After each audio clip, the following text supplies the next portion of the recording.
बोलिए लक्ष्मी नारायण भगवान की जय। रक्षाबंधन का त्यौहार सबसे पहले लक्ष्मी जी ने मनाया था राजा बलि के राखी बांधकर। आइए जानते हैं किस पुण्य के कारण लक्ष्मी जी राजा बलि की बहन हुई और किस पुण्य के कारण भगवान श्री हरि विष्णु बलि के द्वारपाल हुए। राजा बलि पूर्व जन्म का बहुत बड़ा जुआरी था।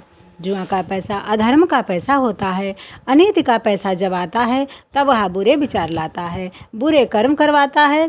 उसके अंदर वैश्यावृत्ति आ गई। वह एक दिन वैश्या के लिए बहुत सुंदर हार, मिठाई, वस्त्र आदि समय के अनुकूल वस्तुएं लिए जा रहा था। रास्ते में ऐसी ठोकर लगी कि वह उठ ही नहीं पाया। उसके अंदर थोड़ी सी शिव भक्ति भी थी, तो वह सोचने लगा कि अब मैं वहाँ नहीं जा पाऊँगा।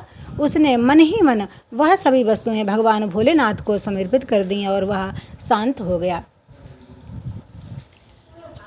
मरने के बाद अच्छे और बुरे कर्मों का फल ही मिलता है केवल।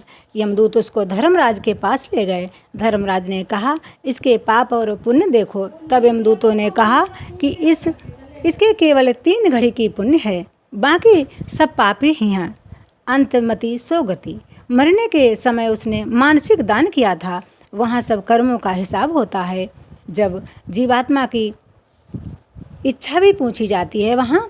धर्मराज ने पूछा, पहले अपनी पुण्य का भोग करोगे कि पाप का? तब उसने कहा, मैं पहले पुण्य का भोग करूँगा। 3 घड़ी के लिए इंद्र को हटाया जाए, इसे स्वर्ग का राजा बनाया जाए। धर्मराज ने आदेश दिया। उसने सोचा 3 घड़ी के बाद कुछ अपना है ही नहीं, इस सब को दान कर देता हूँ। उसने दान करना प्रारंभ किया। कामधेनु महर्षि वशिष्ठ को, ऐरावत हाथी अगस्त को, उच्च श्रवा विश्वामित्र को, चिंतामणि रत्न गालव जी को, यहाँ तक कि कल्प वृक्ष तक दान कर दिया।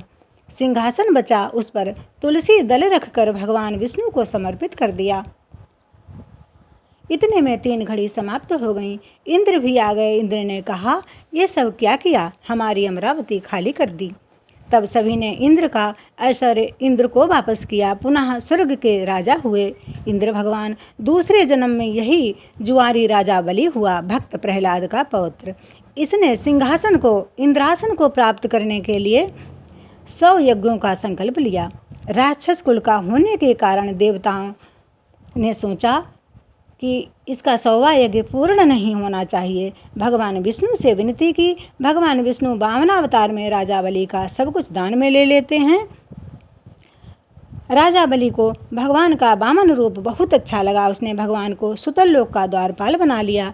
जब भगवान लौटकर वैकुंठ नहीं गए तब लक्ष्मी जी बहुत परेशान होने लगीं। लक्ष्मी जी जगह जगह भटकने लगीं। लक्ष्मी जी विष्णु भगवान के बिना एक क्षण भी नहीं रहती हैं। तब नारद जी ने सब कथा लक्ष्मी जी को बताई। अब लक्ष्मी जी पाताल लोक कैसे जाएं? तब भोले बाबा ने अपना सर्प वासुकी लक्ष्मी जी को दिया। लक्ष्मी जी राजा बलि के दरबार में पहुंचती हैं। उस दिन श्रावणी पूर्णिमा है। राजा बलि दानी तो हैं ही, वह लक्ष्मी जी को पहचान नहीं पाए। उन्होंने कहा, तुम्हें जो चाहिए हो बताओ, मैं देने को तैयार हूँ। तब लक्ष्मी जी रोने लगीं। कहा कि हमारे भाई नहीं है, तुम हमारे भाई बन जाओ। राजा बलि ने कहा, बस इतनी सी बात। वही नागराज वासुकी राखी में परिवर्तित हो गए और लक्ष्मी जी ने राजा बलि के राखी बांधी। उन्होंने कहा, अब जो चाहो मांग लो। लक्ष्मी जी ने 3 बार हाँ करा के तिरवाचा भरा के कहा कि हमें तुम्हारा द्वारपाल बहुत अच्छा लगा, यही दे दो और कुछ नहीं चाहिए। उन्होंने कहा कि हमने तो ये सोचा नहीं था कि हमारा द्वारपाल मांगेगा हमसे कोई।